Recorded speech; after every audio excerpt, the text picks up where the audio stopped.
মামনি ওঠো তাড়াতাড়ি, স্কুলে দেরি হয়ে যাচ্ছে যে। আরে ওর সঙ্গে আবার কিসের কথা? আচ্ছা এবার দেখো আমি কি করি। ভালো করে ধরো, ওকে ব্রাশটা তো করে দেই। সাবধানে যেও কিন্তু, আর স্কুলে পৌঁছানোর পরে আমাকে ফোন দিও। প্রতিদিন সকালে এই নাটক আর ভালো লাগে না, বুদ্ধি পেয়েছি, আজকে এটার একটা ব্যবস্থা করেই ছাড়বো। এখন থেকে শুধু টুম্পা না, টুম্পার বাবাও সকাল সকাল উঠবে। ছোট্ট বন্ধুরা, তোমরা কারা কারা সকালবেলা এমন করো? প্লিজ এমন করো না, কারণ বাবা মার কষ্টটা তোমাদেরকেই তো বুঝতে হবে। তোমাদের ভবিষ্যতের কথা চিন্তা করেই তো তারা এত কষ্ট করে যাচ্ছে। আর আমি এখন যেটা আবিষ্কার করতে যাচ্ছি, টুম্পা স্কুল থেকে ফিরে এসে অবাক না হয়ে পারবেই না। আর আমার এই আবিষ্কারটা তোমাদের কাছে কেমন লাগলো সেটা কমেন্টস করতে ভুলো না যেন। এটা দেখার পরে টুম্পার ঘুম কিন্তু উড়ে যাবে একদম আকাশে, আর আমার ঝামেলাটা মুক্ত হবে।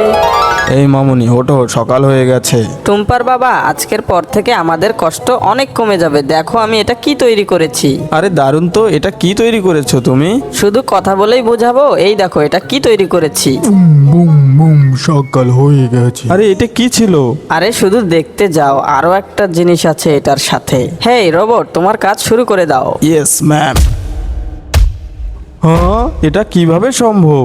মা, আমি এক্ষুনি রেডি হচ্ছি, নো টেনশন। বন্ধুরা, আমার মিশন সাকসেস। তোমরা প্লিজ লাইক সাবস্ক্রাইব করে দাও। Thanks for watching this video. Subscribe now and press the bell icon. Never miss the any episode.